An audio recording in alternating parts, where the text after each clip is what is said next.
ఓం శ్రీ గణేశాయ నమః. శ్రీమాత్రే నమః. శివాయ గురవే నమః. శ్రీకృష్ణ పరబ్రహ్మణే నమః. శ్రీరామాయ నమః. శ్రీ గురుభ్యో నమః. నారాయణం నమస్కృత్య నరం చైవ నరోత్తమం దేవీం సరస్వతీం వ్యాసం తతో జయముదీరయేత్. ఆపదాం అపహర్తారం దాతారం సర్వసంపదాం లోకాభిరామం శ్రీరామం భూయో భూయో నమామ్యహం. మోహనవాణి ఛానల్ వీక్షకులందరికీ ముందుగా నా యొక్క సాధువాదాలు చెల్లించుకుంటున్నాను. ఈ రోజున మహాలయ పక్షాలలో చివరి రోజు, అదే మహాలయ అమావాస్య. సెప్టెంబర్ 8వ తేదీ సోమవారం నుంచి మనం ప్రారంభించుకున్నాం ఈ మహాలయ పక్షాల యొక్క కార్యక్రమాలు. ఆ సందర్భంగా ఒక వీడియోని నేను మన ఛానల్లో ప్రసారం చేయించాను. మహాలయ అమావాస్య సెప్టెంబర్ 21వ తేదీ వస్తుంది. ఆ రోజు ఆదివారం, అందరికీ సెలవు.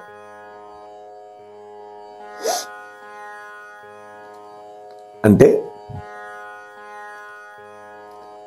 సెప్టెంబర్ 22వ తేదీ అంటే 21 తెల్లవారుజామున, 21 రాత్రి దాటిన తర్వాత తెల్లవారుజామున 1 గంట నుంచి 1:42 గంటల వరకు ఈ పుణ్యకాలం ఉంటుంది. అయితే ఏ సమయం ఉన్నా కూడా మధ్యాహ్నం పూట మాత్రమే పితృతర్పణాలు చేయాలి. ఈ మహాలయ అమావాస్య ఆచారాలు ఏమి పాటించాలి అనేటువంటి విషయాలని ఈరోజు మనం చెప్పుకుందాం. ఈ అమావాస్య రోజు మన యొక్క పూర్వీకులతోటి మనకి గాఢమైనటువంటి అనుబంధానికి నిర్దేశింపబడినటువంటి పరమాద్భుతమైన సమయం. ఈరోజు పరమ పవిత్రమైనది, పితృదేవతలకి అంకితం చేయబడినటువంటి రోజు.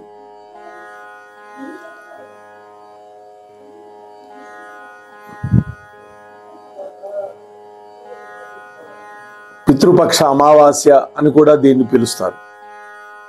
సర్వపితృ అమావాస్య అని కూడా పిలుస్తారు. మరణించినటువంటి మన పూర్వీకులను గౌరవించడానికి, వాళ్ళకి తర్పణాలు విడిచిపెట్టడానికి నిర్దేశింపబడినటువంటి గొప్ప తిథి మహాలయ అమావాస్య. ఈ మహాలయ అమావాస్యకి ఒక పౌరాణిక గాథ కూడా ఉంది. మహాభారతంలో కురుక్షేత్ర సంగ్రామంలో కర్ణుడు మరణించాడు. కర్ణుడితో పాటు దుర్యోధనాదులు కూడా మరణించారు. ఆ కర్ణుడి యొక్క ఆత్మ దేవలోకానికి చేరుకుంది. యుద్ధంలో మరణించిన వాడు వీరస్వర్గం పొందుతాడు కదా. అక్కడ యమధర్మరాజును కలుసుకున్నాడు కర్ణుడు తన భూ సంబంధమైనటువంటి చర్యల పరిణామాలని ఎదుర్కోవలసి ఉంటుందని యముడు అతనికి చెప్పాడు. అంటే భూలోకంలో మనం ఏమేమి చేశామో వాటికి సంబంధించినటువంటి పరిణామాలు ఎక్కడ ఎదుర్కోవాలి? యమలోకంలో ఎదుర్కోవాలి. అసంపూర్ణమైన ఆచారాల కారణంగా బాధపడుతున్నటువంటి తన పూర్వీకుల గురించి ఆందోళన చెందాడు కర్ణుడు. మరి తాను భూలోకంలో ఉన్నప్పుడు తన పితృదేవతల కోసం ఆచరించనటువంటి కార్యక్రమాలని పూర్తి చేయటానికి మళ్ళా భూమికి రావటానికి తనను అనుమతించమని యమధర్మరాజును కోరుకున్నాడు. కర్ణుడి యొక్క అచంచలమైన భక్తికి చెలించాడు యముడు. అతనికి భూమికి తిరిగి వెళ్ళి రావడానికి కొద్ది సమయం ప్రసాదించాడు అనుగ్రహంతో. ఈ సమయంలో కర్ణుడు తన పూర్వీకుల యొక్క ఆత్మలకు శాంతి మరియు విముక్తిని నిర్ధారించుకోవడం కోసం అవసరమైనటువంటి కర్మలన్నీ కూడా నిర్వహించాడు. ఆ తర్వాత మళ్ళీ యమధర్మరాజు దగ్గరికి వెళ్ళిపోయాడు. అంటే మహాలయ అమావాస్య అనేది మరణించినటువంటి మన పూర్వీకుల యొక్క ఆశీర్వాదాలను కోరుకునేటటువంటి పవిత్రమైనటువంటి రోజు. వాళ్ళ యొక్క ఆత్మలని నీళ్లు మరియు ఆహారంతో సంతృప్తిపరచడం ద్వారా ఈ సమయంలో మన పూర్వీకుల ఆత్మలు భూమిని మళ్ళా సందర్శిస్తాయి అని నమ్ముతారు. ఈరోజు అత్యంత పవిత్రమైనదిగా పరిగణింపబడుతుంది. ఎందుకని? ఈ అమావాస్య రోజు తిథితో సంబంధం లేకుండా మరణించినటువంటి ఏ వ్యక్తికైనా సరే శ్రాద్ధ కర్మను నిర్వహించడానికి శాస్త్రం అనుమతించింది. కొన్ని కులాల్లో ఆ మరణించినటువంటి తిథి రాసి పెట్టుకుంటున్నారు. పూర్వంలో ఇవన్నీ వాళ్ళకేం తెలిసేవి కాదు. అటువంటప్పుడు కరెక్ట్ తిథి తెలియనప్పుడు ప్రతి సంవత్సరం తద్దినం పెట్టడానికి సాధ్యం కాదు. అటువంటి వాళ్ళందరికీ తిథితో సంబంధం లేకుండా ఈ మహాలయ అమావాస్య రోజు శ్రాద్ధ కర్మను నిర్వహించుకోవచ్చు. ఈ రోజున ఈ విధంగా శ్రాద్ధ కర్మ నిర్వహించడం వల్ల ఆ పితృదేవతల యొక్క మార్గదర్శకత్వం, వారి యొక్క అనుగ్రహం పొందడానికి, తద్వారా ప్రశాంతమైనటువంటి ఆరోగ్యకరమైనటువంటి సుసంపన్నమైనటువంటి జీవితాన్ని మనం అనుభవించటానికి వాళ్ళ యొక్క ఆశీర్వాద బలం మనకి తోడ్పడుతుంది. ఇది శాస్త్రం చెప్పిన మాట. అంటే పితృదేవతలకి తర్పణాలు అర్పించటం, అంటే తిలోదకాలు అర్పించటం ద్వారా మన పూర్వీకుల యొక్క ఆశీర్వాదాలు పొందుతాం. అంటే మనకి జన్మనిచ్చారు, మనం బతకటానికి కావలసిన విద్యాబుద్ధులు నేర్పించారు. అటువంటి మరణించినటువంటి వాళ్ళకి కృతజ్ఞతాపూర్వకంగా మనం చెయ్యవలసినటువంటి విద్యుక్త విధి ఈ మహాలయ అమావాస్య నాడు తర్పణాలు విడిచిపెట్టడం. అంటే అలా చేయడం వల్ల మన యొక్క కర్మ రుణాలను తగ్గించడానికి సహాయపడుతుంది. అంతేకాదు, వాళ్ళు గనక అక్కడ యమలోకంలో యాతనలు పడుతుంటే మనం సమర్పించేటటువంటి ఆహారము, తిలోదకాల ద్వారా వాళ్ళ యొక్క క్షుత్తు, పిపాస, ఆకలి, దప్పిక రెండూ తీరి వాళ్ళు హాయిగా ఉండగలుగుతారు. కాబట్టి ఈ మహాలయ అమావాస్య రోజు ఎవడైతే పితృదేవతల యొక్క ఆశీస్సుల కోసం తర్పణాలు, పిండ ప్రదానాలు, దానాలు చేస్తారో అటువంటి వాళ్ళందరికీ కూడా భూలోకంలో ఆ పితృదేవతల యొక్క ఆశీర్వాద బలం వల్ల ఆరోగ్యం, ప్రతికూల శక్తుల నుంచి విముక్తి అన్నీ కూడా లభిస్తాయి. అసలు ఈ మహాలయ అమావాస్య కోసం ఎటువంటి విధి విధానాలు మనం పాటించాలి? మహాలయ అమావాస్యకు ముందు రోజు అంటే చతుర్దశి రోజు ఇంటిని పూర్తిగా శుభ్రం చేసుకోవాలి. చక్కగా కడిగి నీట్గా పెట్టుకోవాలి. ఆ రోజున అంటే అమావాస్య రోజున కుటుంబ సభ్యులు ఉపవాసం ఉండి వారి యొక్క పూర్వీకుల కోసం తర్పణలు విడిచిపెట్టాలి. ఈ తర్పణ కార్యం పూర్తయిన తర్వాత తయారు చేసినటువంటి ఆహారాన్ని కాకికి పెట్టి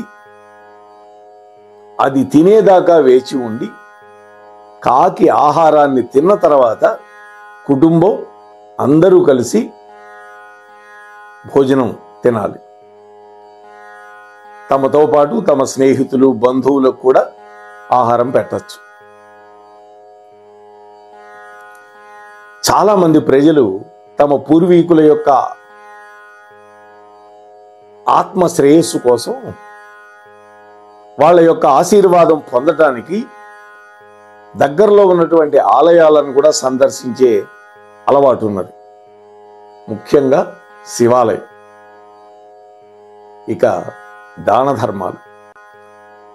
దాన ధర్మాలు అనేవి ఈ మహాలయ పక్షాలలో చేసి తీరవలసినటువంటి, మిగిలిన రోజుల్లో చెయ్యలేకపోయినా కనీసం అమావాస్య రోజైనా చేయాలి.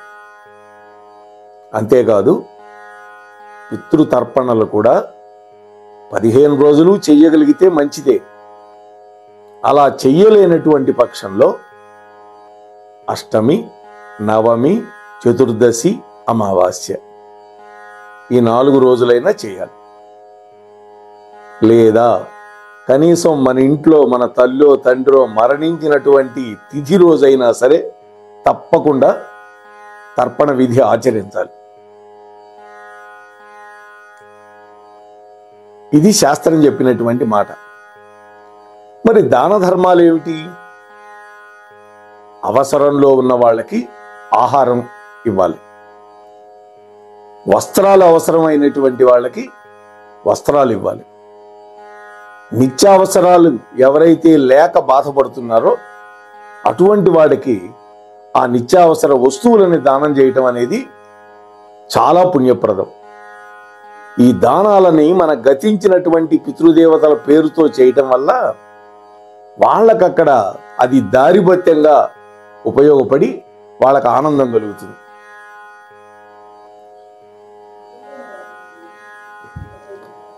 అట్లాగే మరొక నమ్మకం కూడా, ఈ అమావాస్య రోజున మన పూర్వీకులు కొన్ని జంతువులు పక్షుల రూపంలో సంచరిస్తూ ఉంటారు, మనం ఏం చేస్తున్నారో చూడటానికి అని నమ్ముతారు. అందుకని ఆయా పక్షులకి జంతువులకి ఆహారం పెట్టాలి మనం. అంటే మన పితృదేవతలు ఆ రూపంలో వచ్చి మనం పెట్టినటువంటి ఆహారాన్ని గ్రహిస్తారని.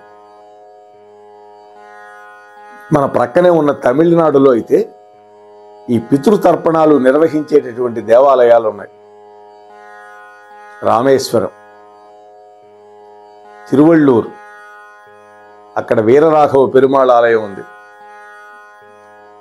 అరసర్, ఇక్కడ మహాలక్ష్మీదేవి ఆలయం ఉంది. తిరువాన్మయూర్, చెన్నైలో ఉన్నది ఇది. తిరువాన్మయూర్ అనే ప్రాంతం, అక్కడ మురుండీశ్వర ఆలయం ఉంది. అలాగే ఇవే కాకుండా వారణాసి, గయాక్షేత్రం, ఉజ్జయిని,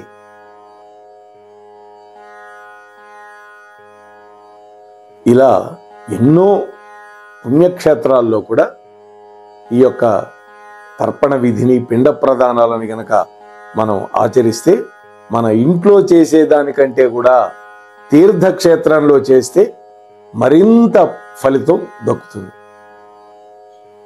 ఇప్పుడు మనం చెప్పుకున్నటువంటి ఈ పవిత్రమైన స్థలాలు ఆధ్యాత్మిక ప్రాముఖ్యతకి ప్రసిద్ధి చెందినాయి కాబట్టి ఆ ప్రదేశాల్లో మనం తర్పణ విధి, పిండ ప్రదానం వల్ల మరణించినటువంటి ఆత్మలకి అపారమైనటువంటి ఆనందం, సుఖం కలుగుతుంది. తద్వారా వాళ్ళ యొక్క ఆశీర్వాదాల వల్ల మనకి శాంతి, సౌఖ్యం రెండు కూడా లభిస్తాయి. కాబట్టి అయితే ముఖ్యంగా ఈ మహాలయ అమావాస్య రోజు మనకి కావలసినటువంటి వస్తువులు ఏమిటి అని అంటే, ముఖ్యంగా తిలలు అంటే నువ్వులు కావాలి, దర్భలు కావాలి.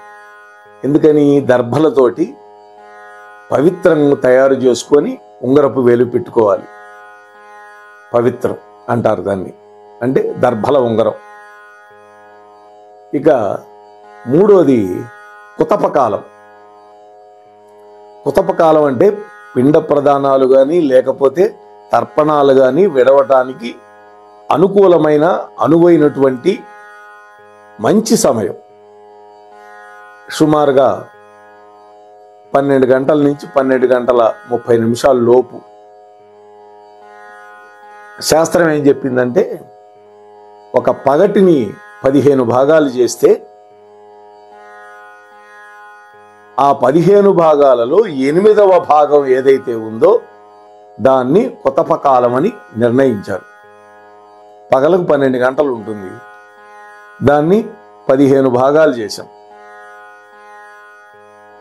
720 నిమిషాలు కదా, 720/15 వేసాం. అప్పుడు 48 నిమిషాలు వస్తుంది సుమారు కదా. అంటే 12 గంటల లోపు 24 నిమిషాలు, 12 గంటలు దాటాక 24 నిమిషాలు, ఈ మొత్తం సుమారుగా 48 నిమిషాలు. దీన్ని కుతపకాలం అంటాం. ఈ కుతపకాలంలోనే పిండ ప్రదానం కానీ పితృదేవతలకి తిలోదకాలు కానీ విడిచిపెట్టాలి. నువ్వులు కలిపి నీళ్లల్లో ధారగా స్వధానమస్తర్పయామి స్వధానమస్తర్పయామి స్వధానమస్తర్పయామి అంటూ 3 సార్లు ఈ బొటన వేలు, ఈ చూపుడు వేలు, ఈ రెండింటి మధ్య నుంచి విడిచిపెట్టాలి పితృతర్పణాన్ని. అది పితృమార్గం అంటాం. దేవమార్గం అంటే 4 వేళ్ల నుంచి విడిచిపెట్టడం, అది దేవమార్గం. పితృదేవతలకు కాబట్టి అది కూడా తూర్పుకు తిరిగి ముందుగా ఆచమనం చేసి సంకల్పం చెప్పుకొని ఆ తర్వాత ప్రాచీనావిధి చేసుకొని దక్షిణం వైపుకు తిరిగి అప్పుడు పితృదేవతలకి తర్పణాలు విడిచిపెట్టాలి దక్షిణ ముఖంగా. అంటే దక్షిణ దిక్కుకి వాళ్ళు ఉంటారు కాబట్టి. మరి ఈ విశేషాలన్నీ మనం పాటిద్దాం. దీనితో పాటు మన ఇంటికే మనం మన ఇంటి బ్రాహ్మణ్ణి పిలిపించుకొని చక్కగా ఒక లిస్టు రాసుకొని నీ తరఫున వాళ్ళు, నీ భార్య తరఫున వాళ్ళు, నీ మిత్రులు, గురువులు, వాళ్ళ గోత్రాలు, వాళ్ళ పేర్లు అన్నీ ఆ బ్రాహ్మడికి చెబితే ఒక్కొక్క పేరు చెప్పి నీ చేత తర్పణాలు ఇప్పిస్తాడు. ఆ తర్వాత తాంబూలం, దక్షిణ, ఆ రోజుకో 2 రోజులకో సరిపోయే స్వయం పాకం ఇచ్చుకుంటే పితృదేవతల అనుగ్రహం మనకి తప్పకుండా లభిస్తుంది. ఈ పని తప్పకుండా మనం చేద్దాం అని మీతో సవినీయంగా మనవి చేసుకుంటూ ముగిస్తూ ఉన్నాను. స్వస్తి సర్వేషాం. మన కార్యక్రమాలు నచ్చితే ఒక లైక్ చేయండి, మాకు ఎంతో ఎంకరేజ్మెంట్గా ఉంటుంది. అలాగే కామెంట్ చేయండి. కామెంట్ చేస్తే మేము మంచి క్వాలిటీ కంటెంట్ అందించడానికి దోహదపడుతుంది. ఆడియోస్ని షేర్ చేయండి. ఆడియోని షేర్ చేస్తే మన ఛానల్ అభివృద్ధి చెందడానికి ఉపయోగపడుతుంది. ఇంతవరకు మన కార్యక్రమాన్ని చూస్తూ ఎంజాయ్ చేస్తున్నట్లయితే, ఒకవేళ సబ్స్క్రిప్షన్ కనుక చేయలేకపోతే ఇప్పుడే ఈ క్షణమే సబ్స్క్రైబ్ చేసుకుని ఆ పక్క నుండి బెల్ బటన్ మోగించండి. వినండి, వినిపించండి, వింటూనే ఉండండి మోహనవాణి తెలుగు పోడ్కాస్ట్.